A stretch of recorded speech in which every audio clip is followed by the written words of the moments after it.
motion to adopt the agenda as presented. Thank you, Councillor Meister. Question? Moved by Councillor Meister that the agenda be accepted as presented. All in favor? Approved. Adoption of minutes from February 24th, 2025. Any questions, concerns?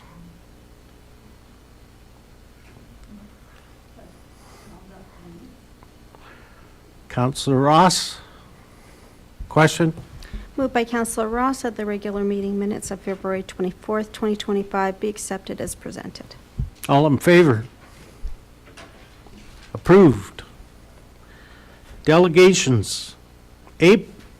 Yeah, so we have some members Oh. of staff. There we go. Thank you.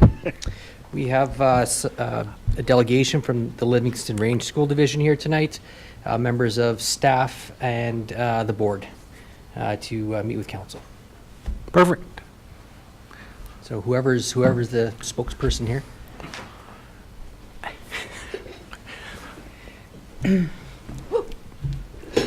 Lori Hodges, Board Chair. I just want to say we really appreciate you reaching out to us and being able to come present to you tonight.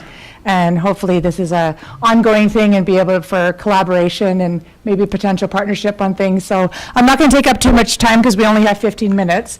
So I'd like to call up the other presenters to join me up here. I was going to say, are you all by yourself? No, no. Okay, perfect.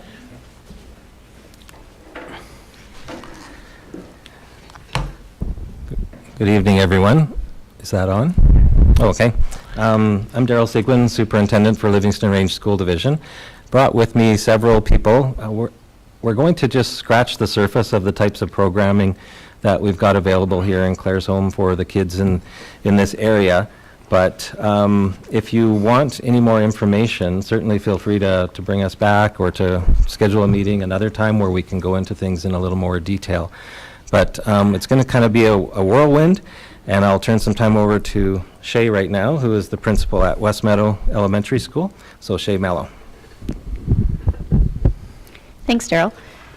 So Daryl asked us just to do an overview of some projections for our student population for next year, which you'll see right now I have estimated at 315 students. And Daryl asked, oh, why the drop? Well, since we put these numbers in, 6 students have joined the school. So we know that, ebbs and flows quite a bit, but that was based off of the projections that we had. We have a large grade 6 class going out. Kindergarten, we're really unsure, but we do, we have a very large registration right now in kindergarten. So this is kind of the breakdown that we're hoping for our classes for next year.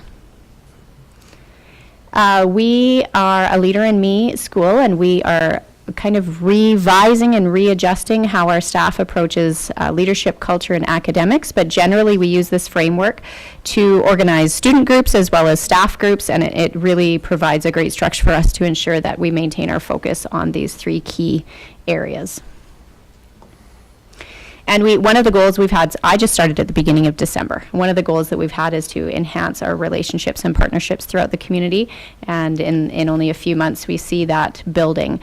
We have some enhanced connections with FCSS, a lot of communication shared through a new newsletter that we have, and Starla Adler and I are speaking a lot about the initiatives they have and hoping to partner more than just sharing information, but continuing to partner along the way, making sure families know that FCSS provides proactive services and opportunities for families. It's not a reactive, like once you're in trouble, then we'll send you to those services. That FCSS has just an amazing plethora, of things to provide. So we'll continue on with that partnership. Have just started some deeper connections with the Claresholm Public Library and what they provide families. And recently welcoming Claresholm, I believe it's called. I've been in more connection with some of the people in charge of that as well. So we're continuing to build those partnerships, making sure that the community knows our doors are wide open, and we actually are really looking forward to deepening a lot of those relationships with partners in the community. We have a new initiative at the school called the WOW Wall. It's going really, really well, where staff can nominate students for knocking out of the park in anything: growth, achievement, setting goals, achieving goals, being a good friend, mastering math facts, all of those things. They're nominated Monday morning. We put their picture on the WOW wall. I send a positive email to parents, some in this room who have received some, saying your kid's doing amazing. We have an assembly the last Friday of every month, and there we celebrate students and we have fun together. It's going really, really well to build some culture in our school. And through that, we have a lot of support across town of Claresholm has provided our last WOW Wall swag bags for 3 lucky recipients: MLA Chelsea Petrovic, Santana Tom, Barry Patch Jiu-Jitsu, try to say that one a few times. We have had tremendous support from Meadow Creek, Meadow Lake, Sausage and Meat here in town. And we've had other calls recently as well with people who are kind of hearing about it and really want to celebrate students with us. So that's going really well. Student programming, we've had through the Claresholm Aquatic Center, the Junior Hockey Club has reached out, MD of Willow Creek, we have some experiences with them, and some enhanced partnership with the Claresholm Community Singers and our own choir. So those are a few highlights of bridges and partnerships we're hoping to continue to build. All right, while they change places a little bit, I'm going to invite Robert Rogers, principal of Willow Creek Composite High School, to come up and just share a little bit about WCCHS. Thanks, Daryl. So those are our projections, those are our enrollments over the last 5 years. Our projection for next year is to stay pretty stable as to what we are this year. So when we look at our projections, we have 340 students projected for next year, but our enrollment numbers include our international students. And so typically Claresholm takes a high number of those students because of the billet situation here. We're very fortunate to have a number of families that are willing to participate in that program. And so typically we have between 15 and 20 international students each year that join our student body. And so we expect that our enrollment next year will stay fairly static to what it was this year. Some of the highlights of our programs here in our school, certainly our vocational programs that we have at the comp are exceptional for a school this size. We enjoy opportunities with our shop that has mechanics, welding, and woodworking. We have a cosmetology lab, which is certainly an addition that most schools our size wouldn't have. And then, of course, our commercial kitchen and our foods program, and then we have an extensive art program. And so we're very fortunate to have those elective programs. And for some students, they're not electives because that's where their careers are headed. And so we're fortunate to have those programs. One of the other additions that we've tried to foster over the last 4 years has been our flight academy.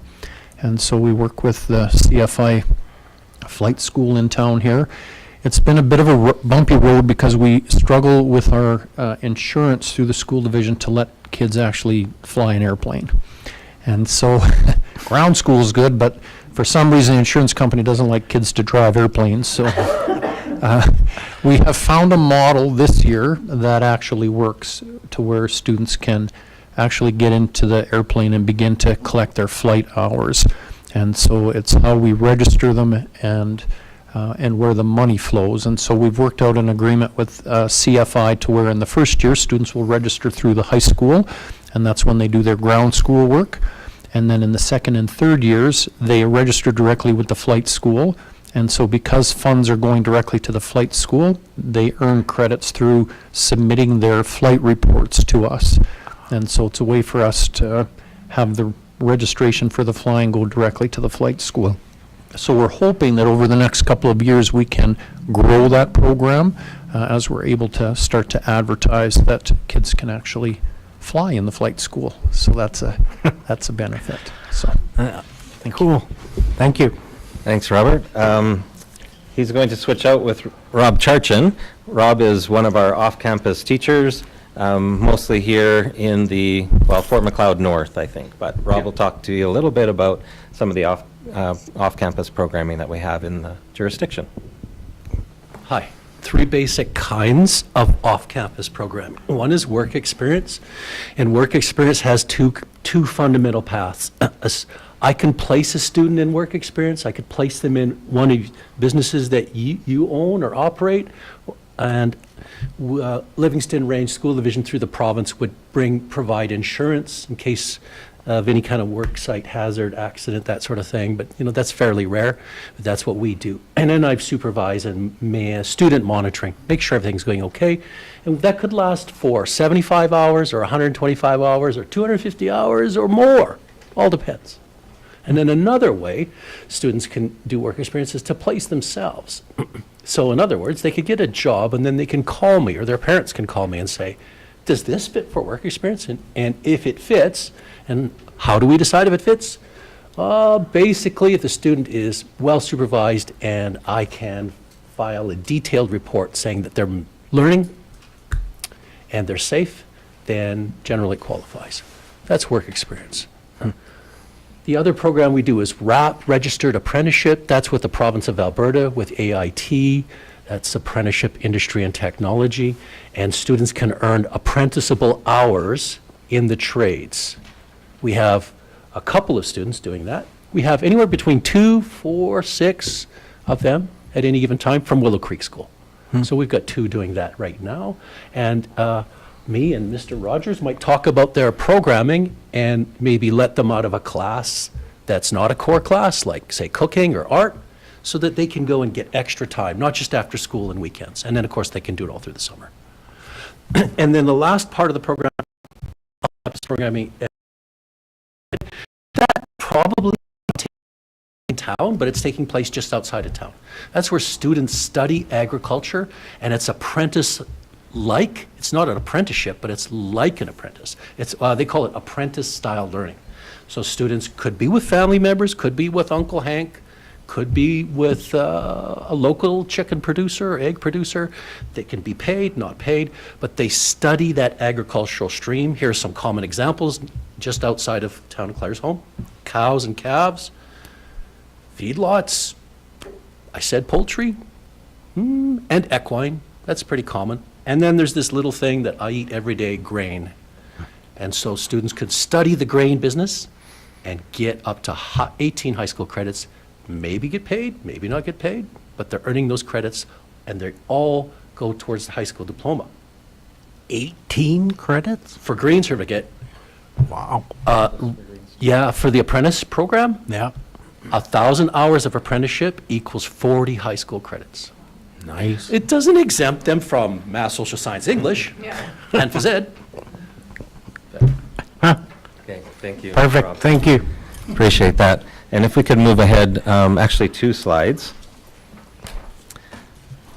Just wanted to make you aware of something. I'm not sure if you know this, but high school students in Alberta now can earn credits in high school, but at the same time earn credits in post-secondary. And so we have partnerships throughout our school division, students taking courses from Lethbridge College and Olds College. In the package that I sent in earlier that you've got, there are lots of courses listed in there. So I'm not going to spend a lot of time on it, but I did want to mention that that is another avenue for kids to earn credits towards their high school diploma. If we could go to the next slide. Peaks Collegiate, you can see the acronym there. Peaks Collegiate, we offer programs in junior high that are more exploratory, but then in high school they can get on a career pathway, and Peaks is really about environmental science pathways. And so its base is out in the Crow's Nest Pass at the old or former Tourist Information Center. But what we've done is we've designed this course, or these courses, through partnership with Lethbridge College, that the kids can do a lot of it virtually, and then they would come on site for a week in the semester. But we also have a mobile environmental lab there, that trailer, that we can haul around to any of our communities. And it's fully equipped with microscopes and hip waders and everything for them to get into the water and take the nets and be able to do some environmental studies and earn their credits towards a pathway in environmental science. If we go to the next slide. Yeah, maybe we'll skip, just in the interest of time. We'll go ahead to the next one.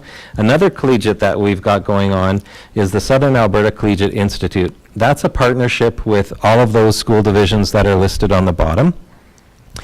For those of you that might be familiar with Lethbridge College, Lethbridge Polytechnic now, and maybe visited the barn from time to time there, this is, that's where the site will be for this, this new collegiate institute. So Alberta Education has given funds to be able to develop the programs, and then also some startup funds to be able to develop the the physical facilities in partnership with the Lethbridge Polytechnic in both of our cases.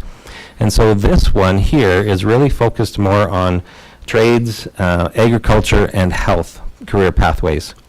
And so the kids would register in grade 10, and they would get some introductory courses, and then as they go in grade 11 and 12, they narrow their focus a little bit more on that specific career path that they want to pursue.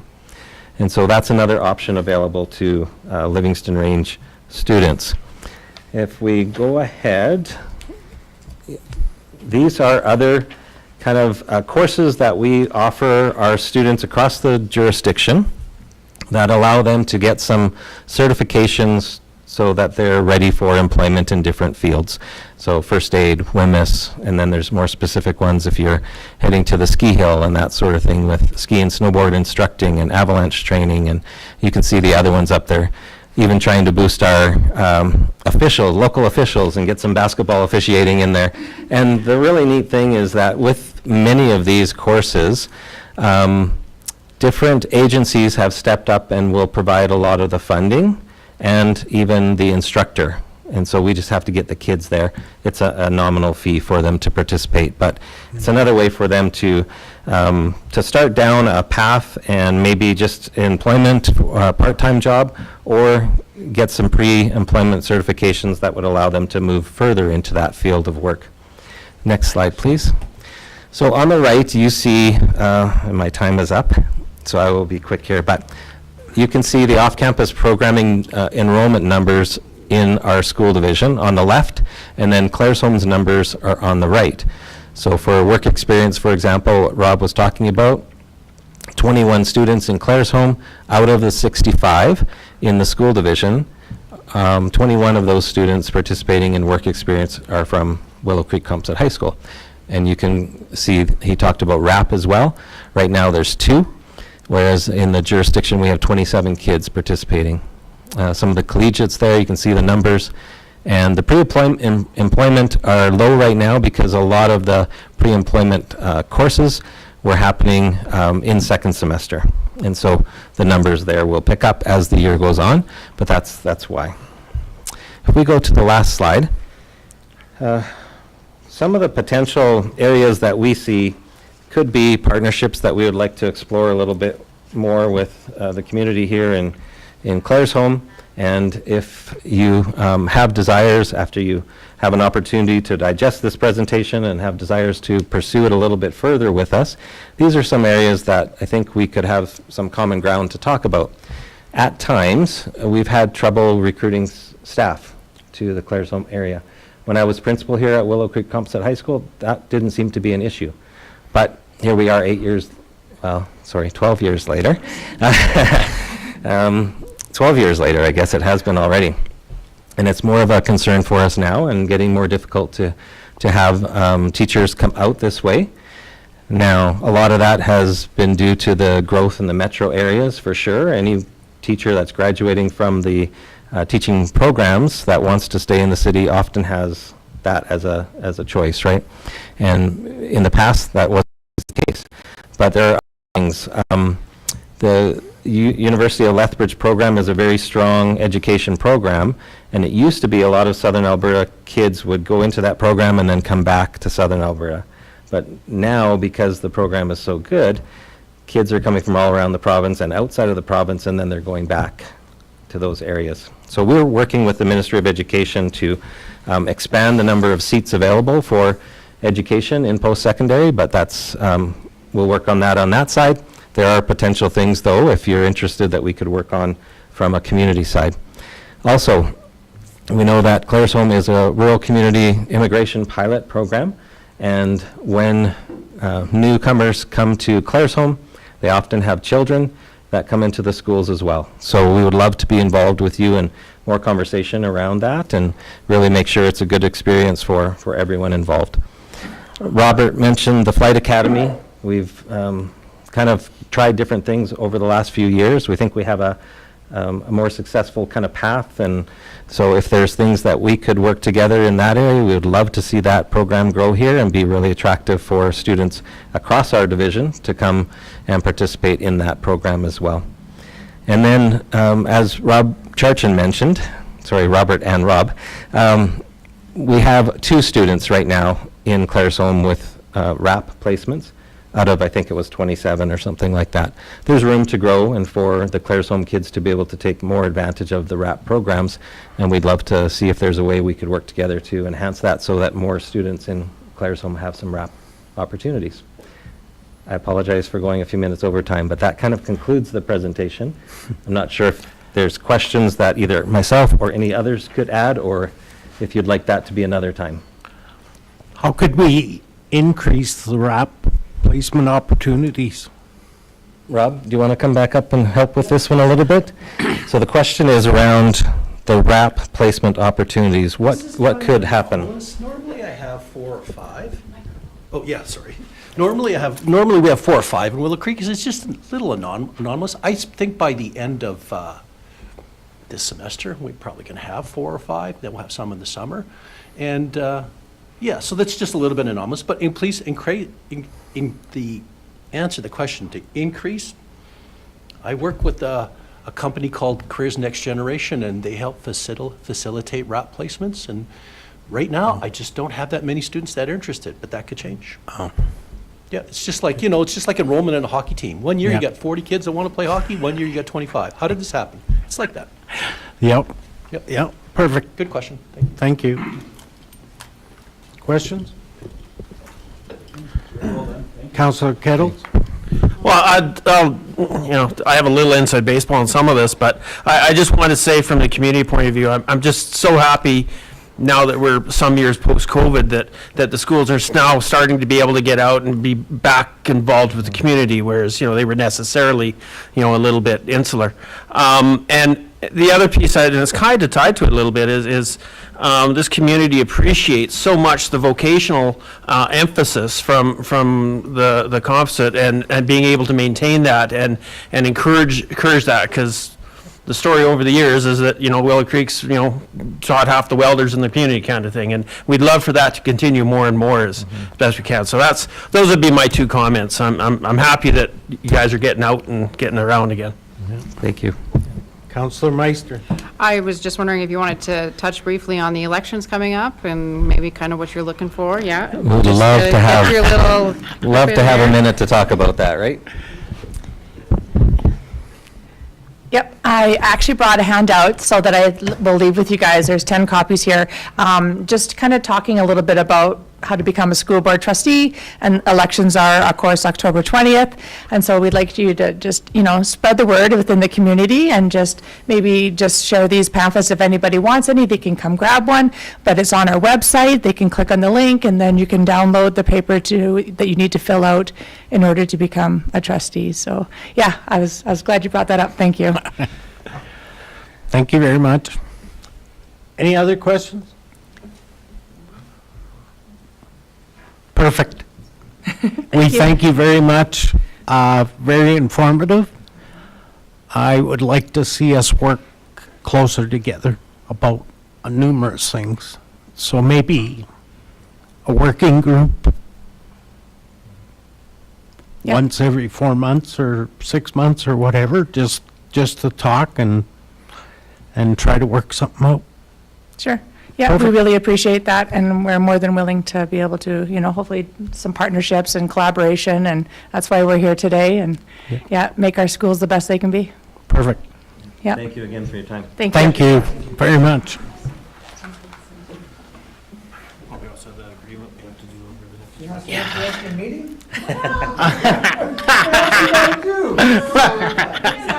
Not much. Thanks, guys. Thank you very much. Thank you. Thank you. Is that seeing you again?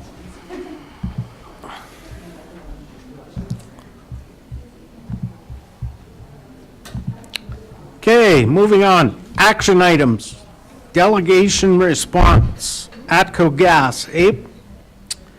So the ATCO franchise agreement renewal, is up for renewal. And if you recall, ATCO representatives presented to council at the last meeting, giving an overview of the franchise agreement, and detailed the main points of that agreement. In the renewal, there are a few updates and changes to the agreement. A little bit of background, the last agreement that council had with ATCO was signed in 2005, 20-year agreement. And so a few of the changes, they did highlight that in the presentation. Fairly similar agreement, but a few of the changes involving if the municipality wants to actually exercise its right to purchase the infrastructure, because that is one option at the time of renewal. There's some new processes in place for that, and basically goes to the utilities commissions if the company and the town, if the town is looking to purchase and own the infrastructure, would go to the utilities commission. Eventually, if they couldn't come to an agreement on what that purchase should look like. A bit more information about if the town annexes land and it happens to annex land where there is an existing or a different provider. The idea there would be that the agreement would extend to that existing provider. And in the cases where we've had two different gas providers, for example, and it's been difficult for them. So there's some slight changes there. Basically, the agreement would extend to those existing, those other providers in the chance of an annexation. They did provide a map. Little Bow Gas Co-op is the closest, and it's still pretty far away, so it wouldn't really affect Claresholm. But generally speaking, the agreement guarantees ATCO the right to have the franchise in town during the time of the agreement. It lays out expectations for how ATCO will manage their infrastructure, their gas infrastructure, and deliver gas to people's homes. How will they expand their networks, how they will also relocate their pipelines if required, and how they'll generally work with the town to service households with natural gas. Administration has done a review of the agreement. We don't have any pinch points or pressure points with ATCO. They are an excellent service provider in town. So yeah, council's options here are would be to renew the agreement, or to potentially purchase at the time of renewal, to purchase the infrastructure from ATCO. Yeah. So they have asked council to make a few decisions. I'll review those decisions for you quickly here. One would be the term of agreement. How long is council interested in having another agreement? As I said, the previous one was 20 years. In speaking with ATCO staff, 10 to 20 years is the standard. They've recommended a 20-year. They cite easier administratively, so you're not coming back and doing these renewals. However, if you're doing it one every 10 years, that's not overly burdensome either, is it? So it's really up to council. Administratively, we're okay with doing a 20-year term. However, if council is more comfortable with the 10-year, that's fine too. Adjusting the franchise fee. They have asked, this is one decision council needs to make, whether or not they want to adjust the franchise fee. Council did adjust it from 12% to 14% last September, and so administratively we're recommending that council holds that percentage, and every year it comes up in September time, it comes up for a decision from council anyways, whether or not they want to do that. So that would come up in about 6 months time here, I guess. So And then finally, there's the linear tax, which is the tax on the infrastructure itself. The town does have a linear tax. Most towns have a linear tax. That's called Rider B in the agreement. Rider A is the franchise fee that I was just speaking of. And council could remove that. There are some municipalities that don't have Rider B. However, there would be a significant amount of tax revenue lost if that was canceled, and so we would recommend going back to Rider A, which is the franchise fee, and adjusting that to make up those. So probably a bit of unnecessary work involved with that one, but we could look into it if council was interested. Not sure if there's anything else, but I think I covered most of it there. Thank you. Questions? Concerns? I just wanted to understand, is... It's on. It's on. When you sign it for 20 years, does it stay at 14%, or do they increase it all the? So, what? So, yeah, that's usually a council decision every year. Sometime in September, we'll hear from them, and they'll ask us they'll ask council if they want to raise the franchise fee. Like I said, Claresholm is at 14%. The actual limit, upper limit that you can charge, it's regulated by the Utilities Commission, is 35%. And so it will come back every single year for council to make a decision on whether or not it wants to increase or hold the franchise fee or reduce it. Sometimes it gets reduced. Not long ago, the MD reduced the franchise fees in Grantham. So, Okay, thank you. yep. Any other questions? Councillor Cutler. I'll make the motion to. Whoa.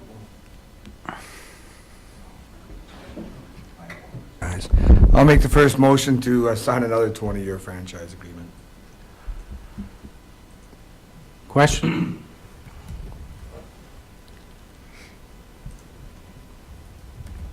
Moved by Councillor Cutler to approve a 20-year term franchise agreement with ATCO Gas and Pipelines Limited.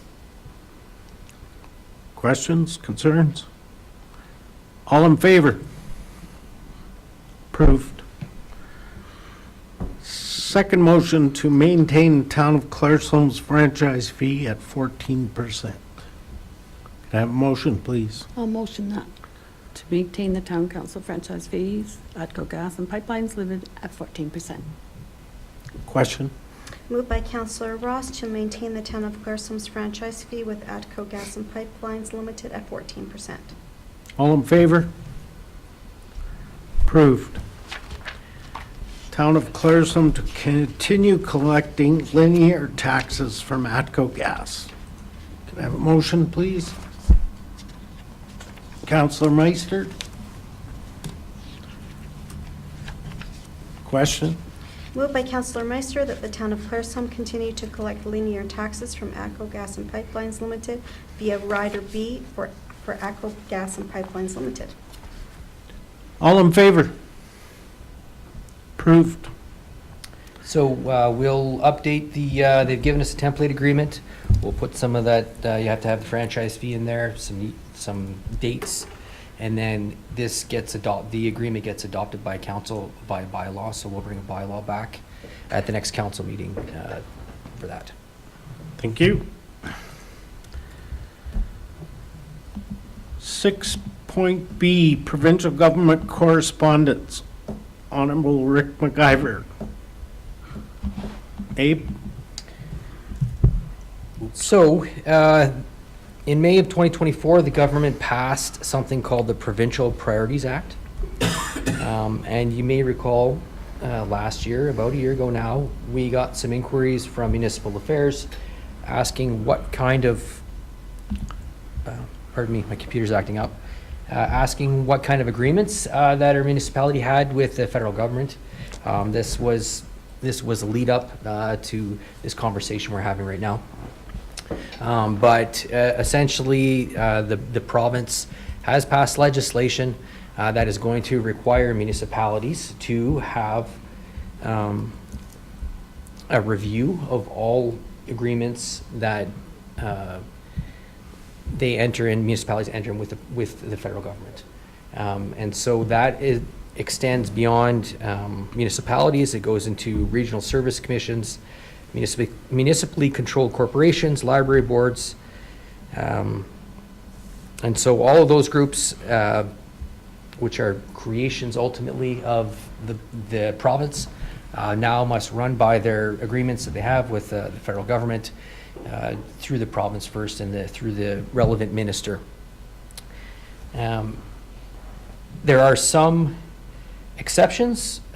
So if it's a non-monetary agreement, or if it's, I believe, under 100,000, that approval won't be required. However, the municipality must still send the agreement in to bring it to the attention of the province. That requirement is still in place to let the province know what the municipality is doing. And the province is, their wording and their argument is in here. I hate to paraphrase, but they don't want, in their words, they don't want municipalities to be signing agreements that are not in line with their priorities. I guess that's probably a good summary of it. And so they're concerned with the federal government having agreements with municipalities that are running counter to provincial government priorities. And so that's why this is all coming about.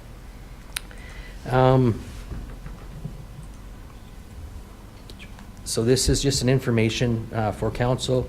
This question came up at Edmonton. The minister pretty much avoided the question completely. Why? He said, we'll deal with it by case. And that was it. He moved on to something else. How many federal agreements do we have? We do have one, which is the RCIP agreement. Yeah. But this legislation comes in effect on April 1st, 2025, and we've already signed that agreement, so we're not going to be required to inform them.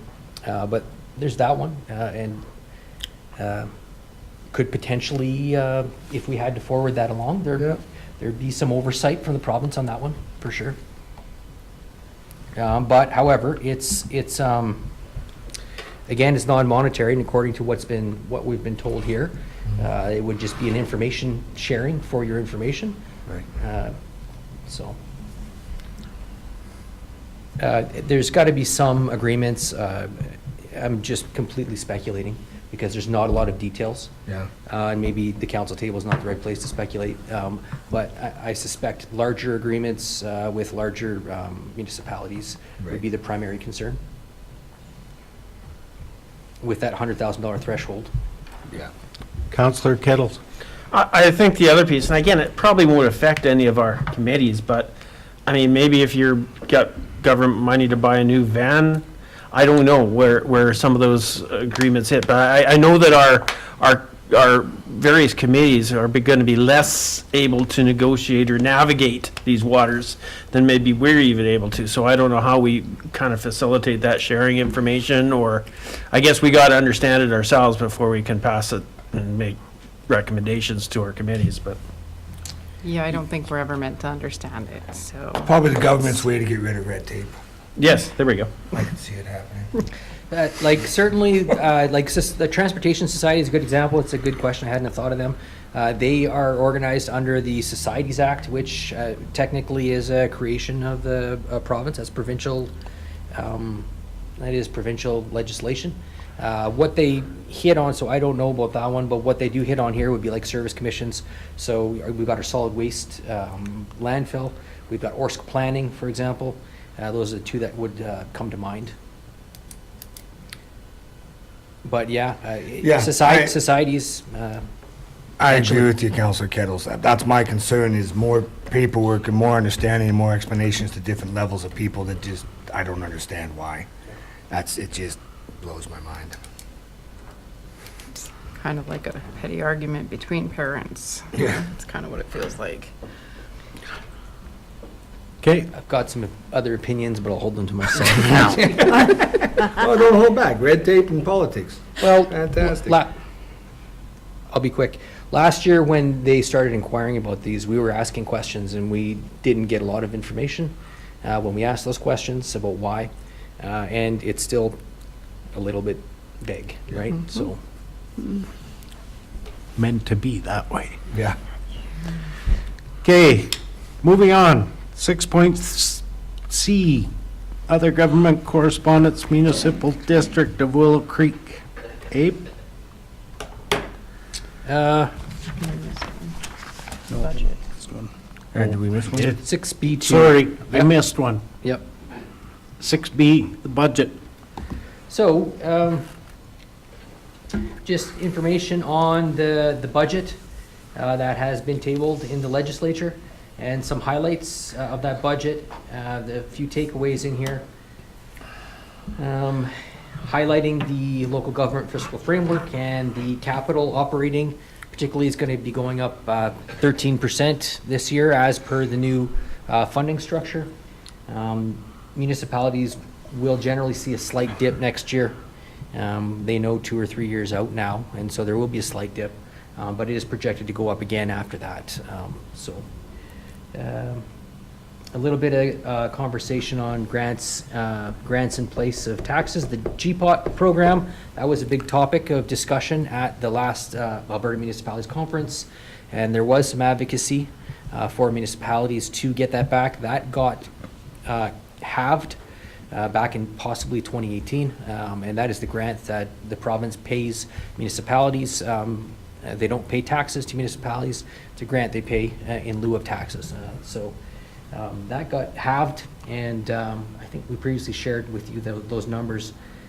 Somewhere around $75,000 off the top of my head that has not come to Claresholm since that change happened. This year, it will go up from 50% to 75%, and supposed to be going up to 100% in 2026-27. However, they giveth and they taketh away. So they have highlighted also that the local growth and sustainability grant, which was meant to assist communities alleviate pressures, infrastructure growth pressures, was a competitive grant that municipalities could apply to in the province. That was supposed to be in place for 3 years. It's canceled after its first year. And in theory, I guess the money that's going to GPOT is coming out of this grant. So that's, I think, the big takeaway that I got out of that. Anything else from council? They just reconfirmed in Edmonton that GPOT was coming back, and they as much as guaranteed it, I guess, right? Pretty much. There should also be maybe an education piece that they're going to put some information out on the education tax that the province collects on behalf of, or the municipality collects on behalf of the province, so that people are aware that it's not us raising that part of the taxes. Minister McIver told us to make sure your residents know this is a tax for Alberta, not Claresholm. We know, because the money goes to Alberta and not Claresholm. Okay, done with that? No questions? Now we'll move on to 6.C, Municipal District of Willow Creek. Abe?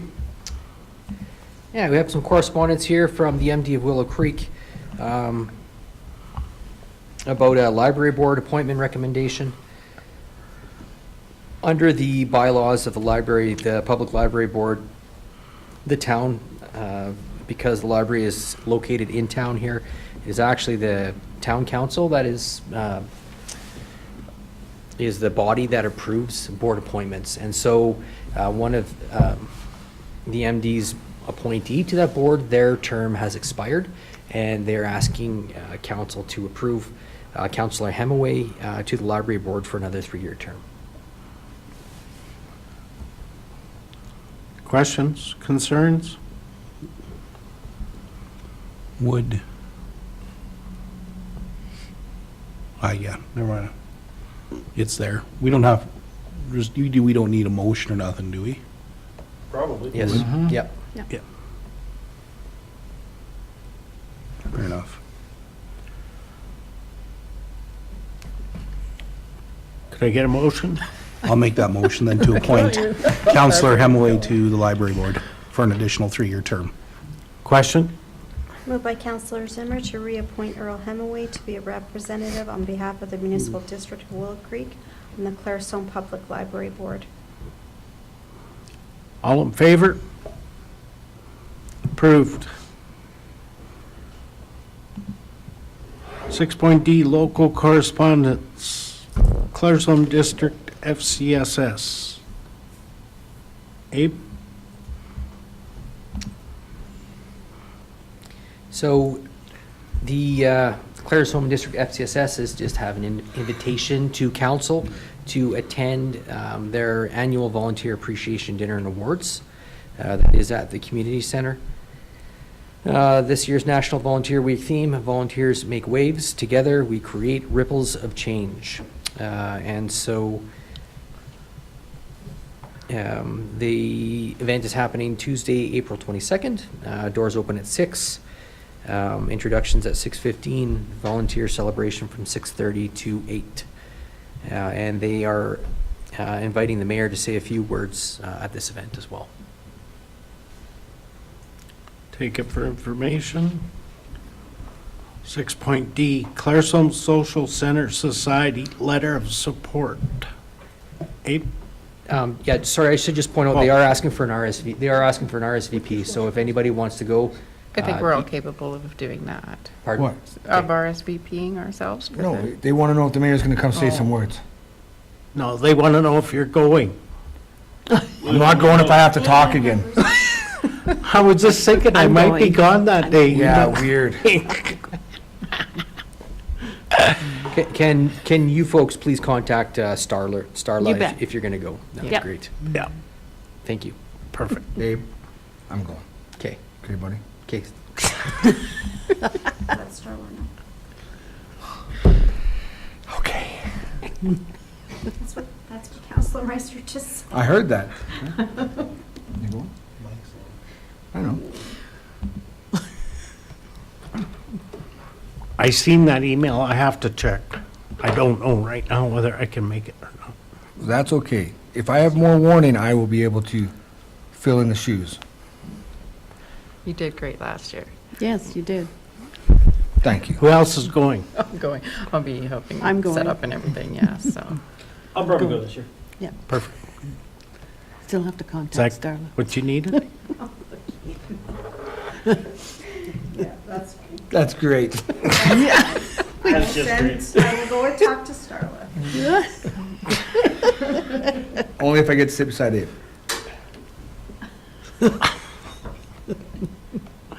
Okay, Okay. is that good? Yes, thank you. Claresholm Social Center Society Letter of Support. Abe? Social Center is applying to the Community Foundation. They are looking for a new dishwasher, and the cost is $12,117. And so they're looking for a letter of support from council. Question? That's not a typo? No. A $12,000 dishwasher? Oh, yeah. Wow. It's Like industrial. commercial. I thought somebody hit the Commercial. one twice there in the middle. I literally did, because I'm like, what's a $12,000 dishwasher? But they're just asking for a letter of support for that. Yeah. Yes, they are. I'll make that motion. Counselor Cutler. Question? Moved by Counselor Cutler to read a letter of support for the Claresholm Social Center Society's application to the Community Foundation of Lethbridge and Southwestern Alberta for the purpose of purchasing a new dishwasher to accommodate activities that require the kitchen at the Claresholm Social Center. All in favor? Approved. Moving on, request for decision, intermunicipal emergency services agreement renewal. Abe? So the town and the MD and the towns of Nanton, Staveley, and Fort Macleod have and intermunicipal emergency services agreement. First signed that back in 2020. We had a little amendment somewhere shortly after, a year or two into that, and we are now at the point, it's a 5-year agreement, that it needs to be renewed. Generally speaking, the agreement works very well. It lays out service levels for the region, for all the regional fire departments, and responsibilities for things like training.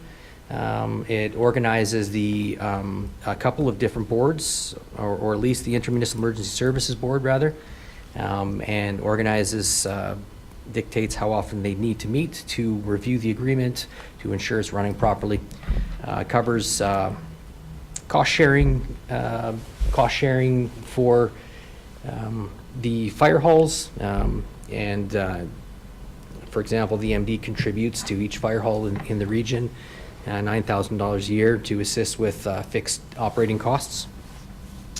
It lays out a training schedule and as I said, service delivery service standards schedule as well. So we have discussed this with council a couple of times. All the other municipalities are in the process of updating this agreement as well. A few changes that are coming in this new agreement. Proposing to harmonize the wages for the fire departments. Previously, there were probably 4 or 5 different wage schedules in there.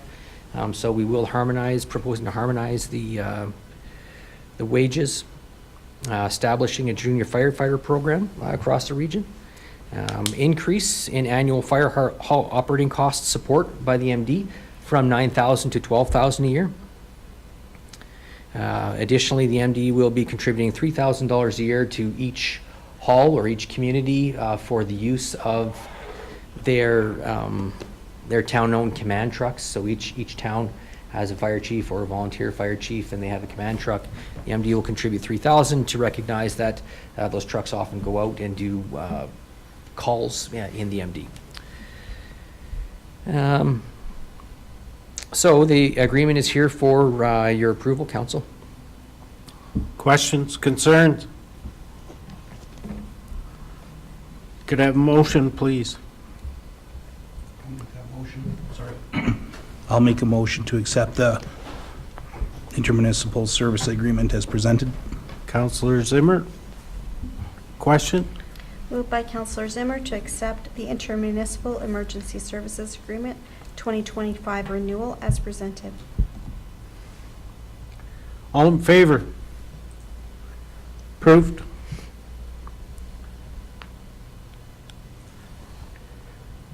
Recreation fees policy update. Denise.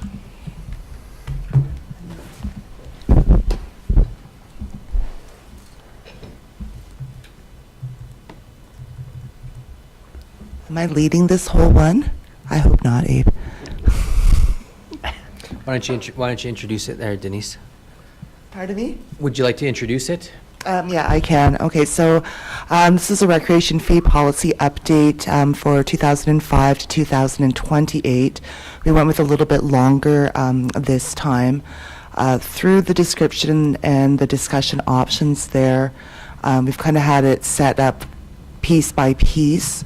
There's also a bunch of attachments. So the first attachment that I would probably like to pull up to go alongside with that one, I don't know if it's possible, is the draft fee schedule. And then we can have the other up there.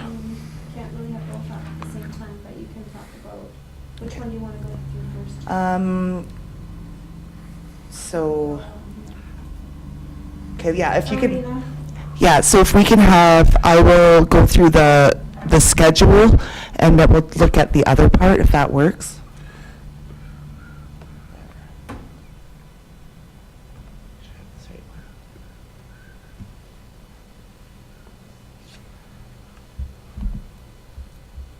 Sorry, it's taking a moment here. Okay, so if we can look at the request or the RFD first, and then I can, if that's up there, then we can read those and we can look at the schedule when we get there. So the first piece we have is the page 1 on the Schedule A, and that's for, not even the Schedule A, pardon me, but on, sorry, I can't see everything that was on there. So above Schedule A, the first page, there's the definitions. So there's a wording change by the deposits and the addition of definitions on this. And perfect. Okay, we can remove Schedule G, that is not on there anymore. And then the definitions were in place for prime time and non-prime time. Just we had someone in the office proofread this, and that wasn't a part of the policy prior. And then nonprofit organization and what a profit would have been for businesses, commercial organizations. Then after that, we've got our first of one. So in column 2024, everything that is in salmon on that column is the same as from what has been for this past year. Next to it, the first one we have changed is the highlighted 8580, and I recommend, or administration recommends, that we keep that fee at 8580. Within a 2-year period, we've raised their fees by 10%, which is quite considerable, and they have not, minor hockey has not recovered from COVID as of yet, so they haven't reached those numbers. After that, the recommendation is a 3% increase for minor hockey, while the other prime time and down would be 2.5%. Tournament rentals would remain the same for the damage deposit, if that works for everybody. Then the next one would be lobby rental, again, 2.5%. The admissions passes, there's no change, but the one thing that we did add to this for this time is to look for a corporate sponsor for the Friday after school skate times. And that's typically from 1 to 4 p.m. on a Friday. And that would not change even if we did start having pond hockey come every Friday at 4 o'clock. We could make that work. So we would like to add the corporate sponsors for public skating.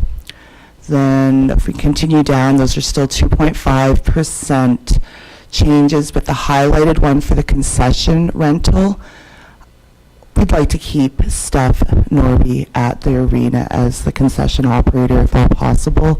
If this is a little bit of an incentive to keep her, this past year she hasn't made as much money as in previous years. She says her sales are down considerably, which could be due to a number of factors. So that was what that one is for. Okay. Sorry. So the next one we're looking at would be the Claresholm Aquatic Center. Now, there are a few different changes on here. We've streamlined some of like the 10 passes for child 10 passes, and as well, so those will go up a bit this year, but there's 7 times a pass. So in a 10 punch pass, they pay for 7 passes, get 3 free. So those are basically always on sale for those that are that have the children's passes, pardon me. The seniors passes, similar scenario, but they're 8 times for their pass, so they pay $40, and then 14 times for a 3-month pass, so that would be $70. Again, we would still like to offer the special down the road. The big change for that is we'd like to add the disability pass, and that would be the same pricing structure as the seniors, but they would have to have an aide with them, and there would be no charge for that aide or caregiver, depending what their title is, as long as they've got some kind of ID with them. You know, we're not looking to make it a barrier. We'd like to make sure that they're able to come in without having an extra cost on top of that. And then below that, we've got our family pass again.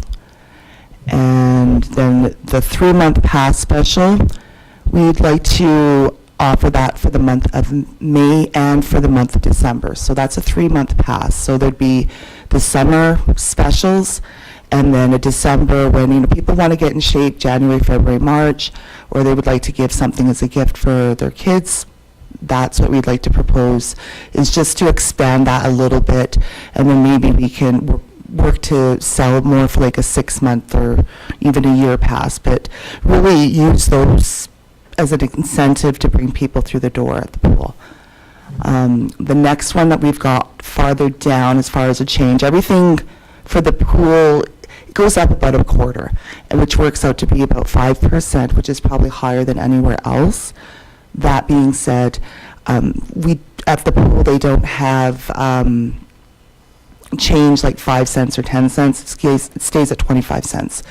And then we're also still in line with other centers, which you'll see from the comparison chart. So the next thing that we noticed is our pool rentals. So our pool rental per hour, $96.50 for the year 2024, which was fine. But to have another hour or another lifeguard, the increase was quite substantial. Someone wanted a 2-hour rental for with more than 40 people at the pool. That would have been $195. We'd like to amend that and change it to add $35 per instructor or per guard, pardon me, that's needed on the deck. So again, a little more incentive for parents or people wanting to rent the pool, but then it's not such a barrier from cost, because most people wouldn't rent for 2 hours because of the cost, unless it was a special group of some sort. And if you look farther down on the next page, we've done the same thing with the school rental. School rentals have not changed since 2013, and due to busing and other factors, we really feel that we should try to keep them as low as possible and just encourage them to come out to the pool for swimming, right? So that $100 for a 2-hour rental, we'd like to amend that again to read $35 per each guard that is needed for the rental. And it works out, you know, a better price for the school. Yeah. And there's no other major changes there besides the swim club, which was above the school rental. And we'd like to add $15 lane fees as opposed to the $25. And part of that is, you know, sometimes there's only been 4 kids in the pool with swim club. And the potential there from the aquatic coordinator is to fill the pool with other lessons if possible in the evening. That's a 4 to 6 p.m., which the school or which the swim club uses, is prime time for rentals or for parents who'd like their kids to go into lessons. And it really is about the potential to share the swimming pool a little bit more. Potential versus that's what's going to happen. And the other one that's not on here, but it must have been, yeah, the swim club pool rental, she was also looking to have that listed as 5 lanes, and it's possible I have this one, the wrong document opened. So, so it would be a pool lane rental, so all 5 lanes, again, with the potential of having youth come out for swimming lessons between that time period. Potential, so, you know, removing barriers and really trying to utilize the pool space and make some money. Next change that we've noticed on here was, or it's on here, is the lessons, and it shows the current format that lessons are in. So what we've done, our lessons are half an hour, 45 minutes, an hour, sometimes 2 hours. So instead of charging per group session, say parent and taught or swimmer 3-4, we're looking to have a new pricing format. And so 30 minutes times the number of classes, dates of the classes, 45-minute lessons times the number of classes, and so on. And then another amendment was to ensure that the private lessons were on, listed in the policy of only having 3 maximum in one class.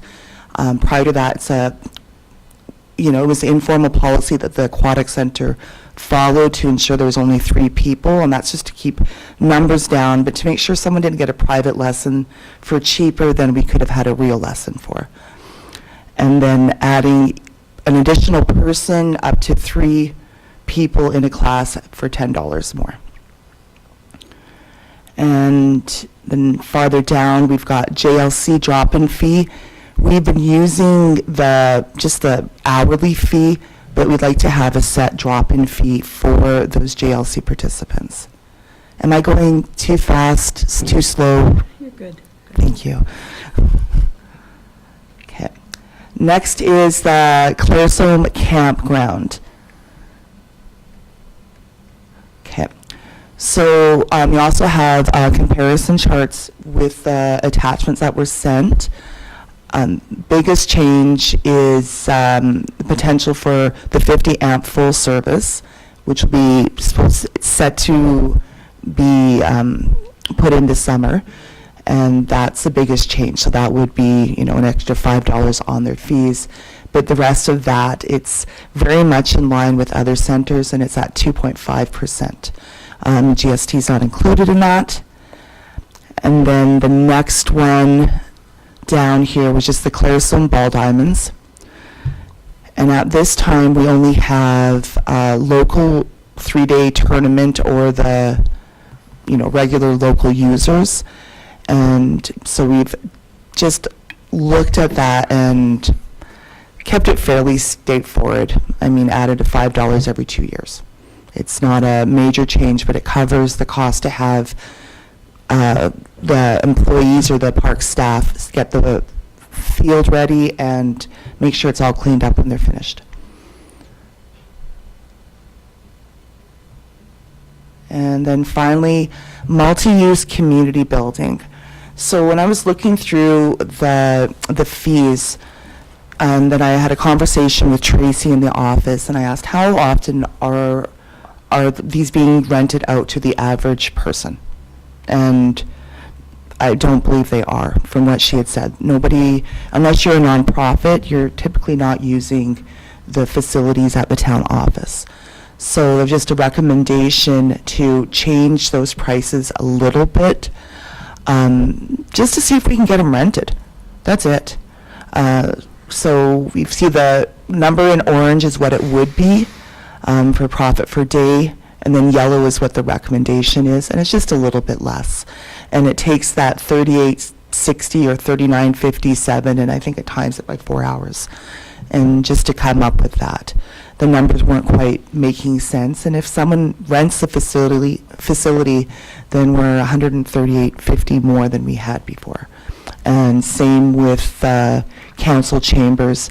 It's only $50, but if we show that, we're interested in having people rent the facility, maybe that is a bit of initiative that we can, it's affordable, but you also have these perks, right? So, and I believe that was that, and then the fire hall was the last one. And that's, again, 2.5%, and it's likely the 2026 numbers will probably not be used because he will be getting his addition on there if everything goes well. And then he's also said the same thing. He hasn't rented the buildings or the space out to anyone that is not a not-for-profit. So that's just a little piece of information for everybody. Okay. That's questions? Questions? Perfect. Okay. Councillor Kettles? Pretty minor things, but thanks, Denise. That looks like a frickin' ton of work. Let's just a little bit. Yeah. On the minor hockey thing, I don't know why we're tick-tacking around a 3% versus a 2.5%. I think it'd be easier, my opinion, just to, if, leave them as they are, and then a couple years down the road, make them 2.5% like everything else, like, rather than bumping them extra 0.5% just because we left them as they were. Okay, so what would you like to see there? You would just like to see it at the same as everything else? Well, leave them flat for this year, or for next year, like Okay. you're proposing.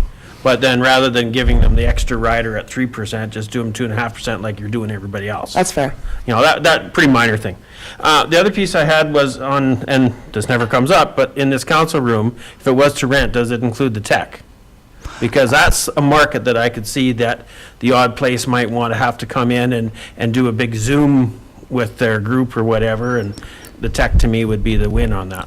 Yeah, no, I believe it does include the tech, although I don't know how that's set up on this side as far as instructions on how to use the tech or Yeah. what the expectations are for the renter. Okay, so that would be the tricky thing, is getting a little instruction for the renter, but those are my only two comments. Yeah, and I think it still shows that it's still, higher, definitely higher because of the technology and then the potential for, things to go wrong, I guess, if you've got a lot of electronics in a room. Yeah. Councillor Zimmer. I would just like to know, how come we don't rent our ball diamonds out for out-of-towner tournaments since 2009? So I have a letter somewhere in a file that says, in 2009, when Chris Holbeck was still here, there was a group out of Okotoks that had rented the diamonds, the Millennium Park. And I think they had something to do with maybe camping, maybe not, but they also had the community center. Anyway, it was a big old mess. There was something about, do you remember this one, Cream? Was there like, it was a long time ago, but it was so bad. I think there was campfires where they shouldn't be. There was broken bottles. There was a real mess. And after that, the town kind of went to the informal policy of not renting out the facilities. I'd like to see them rented out myself. But it is a lot of work, and our diamonds, we need to make sure we have that shale upgraded before we do that. So that is something we could look into then, what it would It wouldn't be cost, bad. what you would need, a list of rules or something like that to get them rented out to help offset costs and stuff. Yeah. That's all I had. Councillor Cutler. I got a couple questions. Did minor hockey come to the council and ask for us not to raise the prices? They did. And we said, no, we're going to raise the prices? Yeah, because it was after the fact. And now we're not going to raise the prices? No, we're not gonna raise them next year. They asked that we rescind it for the one that we put in. And we decided to leave the last year's in place, and now the proposal here is, it stays the same. I believe that was August of last summer. Yeah. Okay. We go back to the swimming pool one, please? So here's my concern. We run all these facilities at a loss, and now we're taking income away. I just don't understand it. I understand groups and organizations have a hard side of, I get that, but we already run these things at a loss. So I need the, keep going, right there, school rental. Can you explain that one to me, please? Why it's only at $50 per hour? Well, so you got the one that's highlighted orange with 100. Okay. So if the school came in, typically they come in with about 30 kids. On the off chance that they come in with 60 kids for that hour, instead of the $50, we would be charging them $100. But that's because they're over 40. So there's a ratio chart in your in the file in your attachments. Yep. So with that, so that for $50 they get 2 guards basically for 40 people.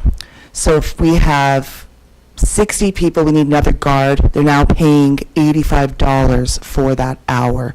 I always had a hard time billing for the 100, and we rarely ever saw it. Because every time you build a school a little bit more than before, example, $100 for an hour versus 50, sometimes the teachers were paying that out of their pocket for the end of the year. because the school would only allow so much. So changing this, it gives them the ability to charge for, so, I'm trying to think how to say it. So it would be, instead of for 2 hours, if we had 60 kids, they were there for 2 hours, we would be charging $85 an hour versus $50 an hour. So that 85 would be $190 versus, no, $170, my math's wrong. $170 for that 2 hours versus $200. So it's a little bit cheaper, but We're adding a staff member. we're adding, so if there was an extra, if there was 85 people, then we'd have another staff member. So now we've raised it, so it was a recommendation from the aquatic coordinator, and I actually think it makes sense when you're billing, because it is quite, you know, so we had a 2-hour rental with 60 kids, they're looking at $400. So this allows us to say, okay, it's not going to cost you that much. It is $170 or whatever. Can you scroll up one more screen, please? Yeah. Are we going the right way or the other way? No, I think. I don't know. Oh, yeah, right there. Yeah. So a rental at our pool that has no amenities for 2 hours with, you know, 4 guards, we're looking at, $400, almost $400 for 2 hours. It didn't make sense. It doesn't jive with other communities either. We don't have any other amenities at the pool besides the pool and the diving board and the hot tub when it's running. But okay, I'm not gonna argue this fact. I get it. I get the numbers, but I guess it's costing us that much money to run it. I just don't know how we can, I just don't. Well, because it works out then that if someone comes in with 100 people, I have to look at the ratio, then we would be paying more. They would be paying more. It just, I can see where you're saying it was just more, it doesn't make sense to charge them almost $400 for a 2-hour rental. And then nobody does it. Nobody does it. Charge less to take more of a loss to keep like you said, the school division hours have never changed since whatever. Since Now we're trying to save 2013. more money, even though there's still. We haven't, because they don't spend that. That's the whole point. They see that it's prohibitive. It's a barrier for service. So if they're not going to rent it, why do we have it? Has it decreased? Rentals. The school rentals. The school rentals, they have decreased. So we're not getting as many. Last year, we didn't get as many in June. Usually that's when our rental time, Right. and that's different than school lessons, right? But our rentals, they used to have like grade 1s, grade 2s, grade 3s, grade 4s, grade 5s, and even in the high school, but we don't get those anymore. We get a few of those. Last year, we haven't seen the high school since before COVID. I get it. I just think it comes at the cost of the town all the time. And So that's where I struggle. I, in a lot of ways, I agree with you, Mr. Cutler. Mister. If we are going to cut some of these rates, though, I think it'd be, we're doing that to get more people through the doors, and so I would hope that we'll track that a little bit and see if it's actually successful in getting more people through the doors, so we can make some informed decisions a year, 2 years. Yeah, no, and that's fair, right? I mean, we'd have to take a look back in our records to find out, and I'm not even sure that would all be on Laserfish now, but we'd have to take a look at our records to find out who was over, so it's like, some groups are totally great with it. It's not a major issue, but usually people are like, oh, we can only do an hour. Yeah, and I'm not worried about the history. The history is the history. I was just, Going if we make forward. these changes this year, going forward, if we ask a year from now, We need to know those was it a numbers. 10% increase? Was it, what was this a successful approach kind of thing? And I think it goes with the baseball diamonds or anything that we're looking at fiddling around with, right? Absolutely, and that totally makes sense. Thank you, Rod. Councilor Meister. I'm not going to pick on you for any fees here, but the building deposit for the cleaning and the fob, I kind of think you should separate those. The cleaning fee should be a fee that you pay because every time we come in for a meeting and I put out tables, they're still dirty. Like, they haven't been wiped down, they haven't been cleaned. And honestly, it needs a little bit of attention, so. So I think that one goes back to, and that's fair, so that cleaning, the fob and the cleaning fee in the community room, that was something that was there before myself. And I looked at that too, because I know I wiped the tables off in the community room back there, right? And the same thing, when you sit down, you're like, oh, someone ate their dinner there, that's great. So I think that goes back to some of how do we manage it on our administrative end? What is the responsibility of a renter who's coming into the facility? You know, we make sure that there's a cleaning wipes, there's a clean spray bottle with some cleaning stuff. We're not looking for anything extensive. If there's a mess on the floor, you clean it up. And, you know, if you use the tables, wipe them, right? I don't think it has to be anything extreme. It just has to have some kind of procedure in place that can be followed really easily by user groups.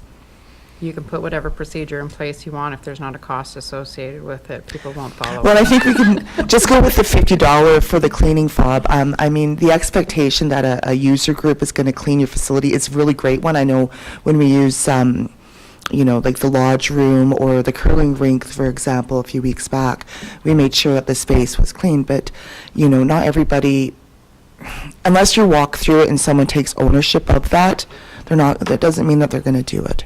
And that's a tough one, right? So how do you dictate to a user group that they need to follow these steps? You know, ultimately it falls back on us to make sure those things are done.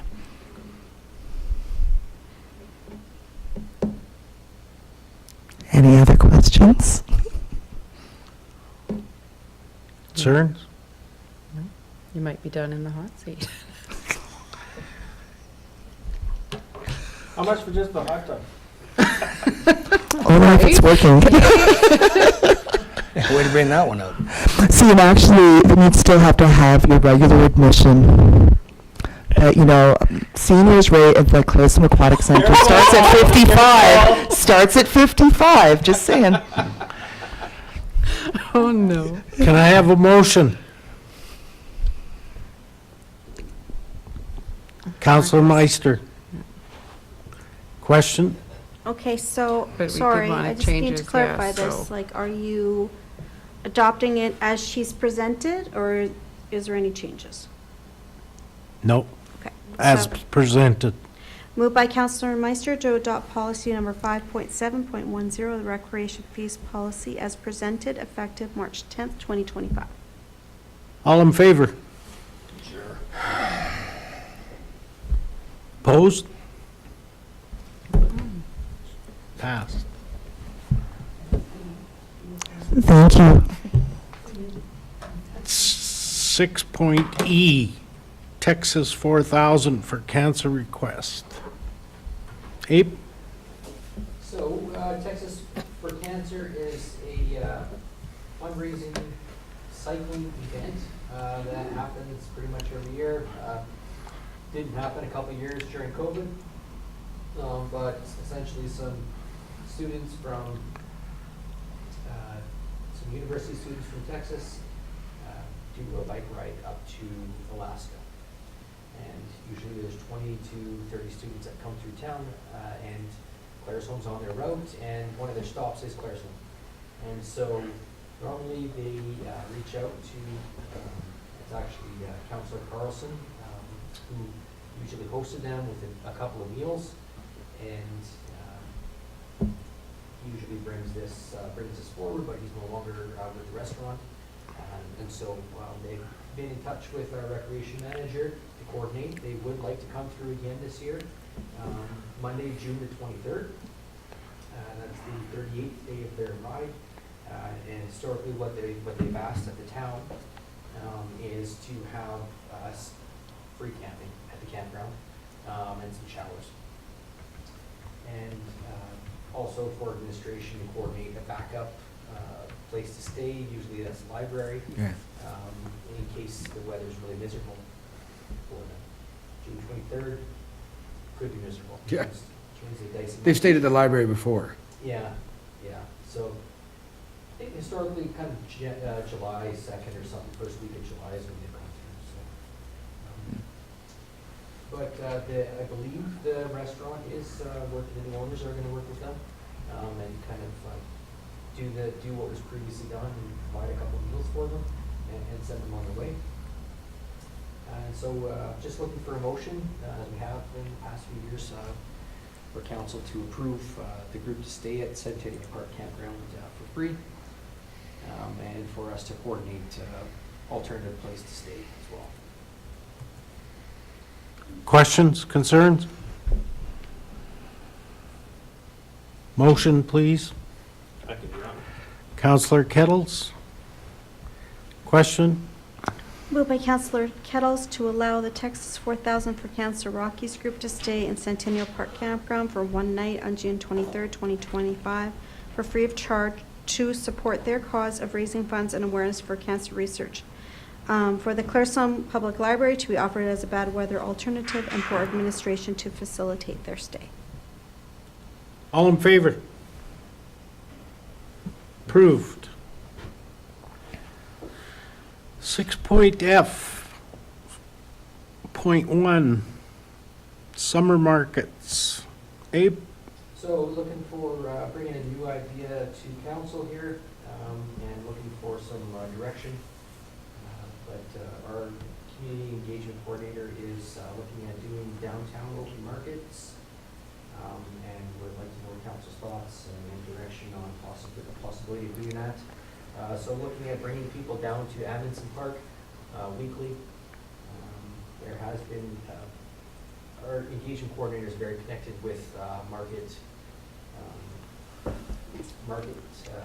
people who do markets, who do open markets, and has had a lot of interest in the past couple of years in people coming to Claresholm and people already in Claresholm having some kind of market. And so, so we're looking at setting that up every Tuesday from 1 to 5 at Amundsen Park. The intention there would be to bring foot traffic to the downtown core, promote local vendors and artisans, and get some foot traffic in the town center, and use Amundsen as it was as intended to use, and bring bodies down there. This would promote local tourism and sync with the Stay and Play tourism initiative. The open market is not the same as a farmer's market. We do have a farmer's market, a provincially approved farmer's market in town. So these would be feature artisan, low-risk food products, breads and jams, and crafts, things like that. Traditional farmers markets are more food to table, vegetables, and maybe some high-risk food markets or food products. And so proposing to do this every week throughout the summer, and as a way to generate revenue. The amount of work and cost to the town in holding this would be limited. There would be some use of the facilities, the washrooms, but generally speaking, these market providers would bring their own table, their own tent, all their own supplies, and they would pay an admission fee, and we're expecting to collect somewhere between $300 to $600 in admissions for every market.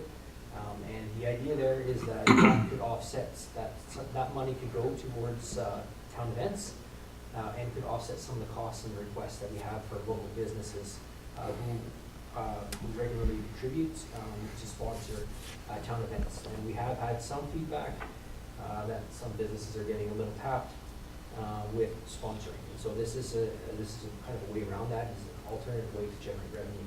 That is an important part of our town events every year, is the sponsorship and finding alternative funding. Currently, that's an important part of the structure. That could always change. If council's interested in having a discussion, alternatively, without that fundraising, arguably we would just have some kind of other revenue source. General taxation comes to mind, right? So.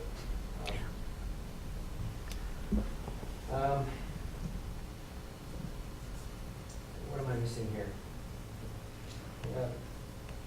I think I've hit the main points, council. We believe that this would not be competitive with farmers market because it is different. It is something different. If you recall, a couple of years ago, we did have a couple of markets, and at that time, we felt like they could both survive.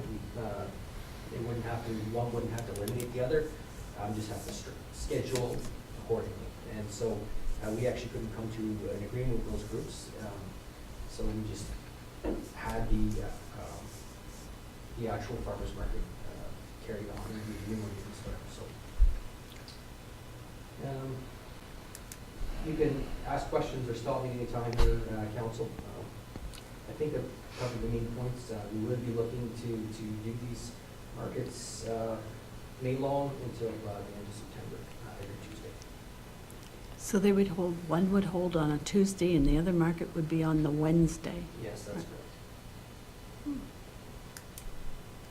Councillor Meister. I have a couple of, I guess you could say, concerns about this. I agree with the fundraising part of it. That's one way to look at it, and to raise some money because businesses are getting tapped. I had a few conversations today, and Old-Fashioned Christmas came up, how everybody thought that that would drive the corridor downtown, but everybody kind of bypassed downtown and just went to the market, did their thing, and went home. So that's one of the issues. I also sit on a committee who is also contemplating the same idea, not as frequently as this, but I just, to me, it seems like I don't think the Economic Development Office should be running a market. It's not the economic development. It's Community Community engagement, but she's part of the economic, but that's just my concerns. Councillor Cutler. I had the same hesitations when I read it, but dealing with economic development, dealing with South Grow, dealing with all this stuff, tourism is one of the biggest things. And it's amazing how many people make their plans throughout the week of where to stop for which different markets every little town has. I'm always asked all the time, what is the town doing to raise money for these special events that they're always having and those types of things. I think it's a great way to generate that and bring things downtown. I am not disputing that the Old-Fashioned Christmas doesn't draw a lot of but it's cold, right? In the wintertime, that's the crappy part about Old-Fashioned Christmas. It's been an argument for 7 years. Well, nobody sticks around because it's cold. So I didn't really wasn't a big fan because of the farmer's market and because of the other markets that go on, but it is a different base. It has that different, and there's an opportunity to bring a little bit of a different eclectic kind of process to the downtown core. I like the idea of how it brings people to town and brings them to walk around and stuff like that with the different stuff, but I mean, there's only one way to find out if it works, so. I guess that brings up another thing I forgot, was the timing of it. For those of us who do work downtown and don't get off till 5 o'clock, it's something that we can't attend, so maybe making it a little hour later would be good. I like the time and location where it's at because it's right behind my office and I can go there anytime. Yeah. Any other questions, concerns? That would be a great idea because the other one runs from 1 to 6. 3 to 6? Okay. And this one's 1 to 5, so. Can I have a motion, please? Councillor Cutler, question. Moved by Councillor Cutler to direct administration to coordinate open markets at Amazon Park on Tuesdays from 1 to 5 p.m. starting May 20th until September 30th, 2025, as a means to increase tourism as a fundraising effort for future events. All in favor? Approved. Opposed? Approved. Information brief. Extended producer responsibility. Abe? So there is a new program, recycling program, and regulatory framework coming to the province. It's called Extended Producer Responsibility. It's designed to shift responsibility from managing recyclable waste materials from municipalities and taxpayers to the producers who introduce these materials to the marketplace. And so the program aims to enhance recycling and reduce waste. The program began on November 30th, 2022 with a full rollout schedule for April 1st, 2025. several other provinces. Provinces already have similar programs in place. And so this program is designed to manage packaging and paper products, including single-use items, packaging materials, paper products, and HSP, which are hazardous and special products, which covers household hazardous waste, such as chemicals requiring specialized disposal. And so under the EPR program, producers will need to establish a fund collection and recycling system, meet specific recycling performance targets, and educate consumers on proper waste disposal. So administration has been working with a group called Circular Materials. They are the ones in the province who are actually overseeing this turnover, this new program. The EPR program, province-wide, it's actually a pretty big undertaking. And so E360 is our, E360 Environmental is our current recycling group. And they collect the residential and commercial recycling. So, I guess, long and the short of it. Look, this is the interesting part to me. The long and the short of it is that the residents will no longer have to pay for the recycling. It will still be E360 who is doing it. It's going to look exactly the same, but the residents are no longer paying. Commercial entities will still have to pay for that. And so there will be a change in the billing. We will be bringing those changes to council for conversation at a future audit and finance at a planning meeting. But we are working through the fee structures right now. But those fees will come off the residential bills, those recycling fees. There you go, Mike. Province giveth, the province taketh away. Well, I read it 3 times, and I was trying to figure out, like, okay, well, this is information, but it's not information because we're being told we're doing this, and they're taking something off my bill? I'm like, I don't understand. What's going on, what's going on here? And they're gonna pick up our house waste? Is that like paint? Yeah. I didn't see any- Hazardous and special products. I'll have to get back to you on what exactly those Yeah. special products cover. I've had a lot of those questions Okay. around disposal and that stuff too, but it looked too good to be true. I was kind of waiting to see what happened, but. And we make $1,669 a month. Yep, because we have some bins that they'll be picking up for us, so. The only question I had, I don't know if we know, so we went to E360 because they were able to take more products for us than our previous one. What does circular materials do with all the stuff that E360? Do they still recycle the same amount of stuff, or do they recycle less and landfill more? No, they'll recycle the same amount.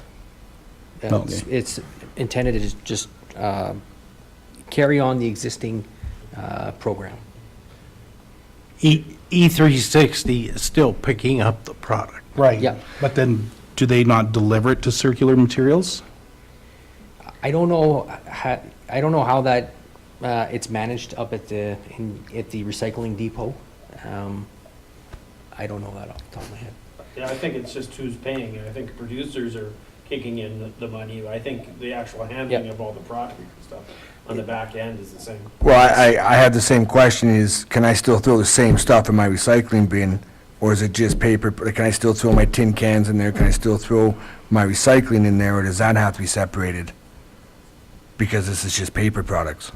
Yeah, and I believe that gets sorted up top. That, Yeah, they pick it up, they do the Yep. same, they figure it out. yeah. I don't get it, man. This is still like the model that we use, E360 brings it up, and that's who we use right now, so circular, right? Yeah. But you're not a little bit hesitant that we're gonna get the same service and not have to pay for it? Somebody's paying I don't for it, just understand not it. us. Producers pay for it. Producers are paying for it. Like newspapers. It'll come, right? We all good? Council resolution status. Don't think anything's changed there, Abe? Yeah, any questions on that?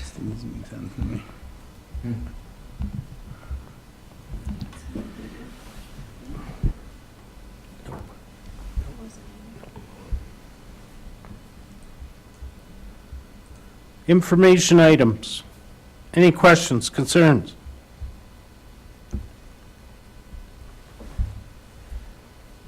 Could I have a motion to accept the information items? Motion to accept the information items. Councillor Ross, question? Moved by Councillor Ross to adopt the information items as presented. All in favor? Approved.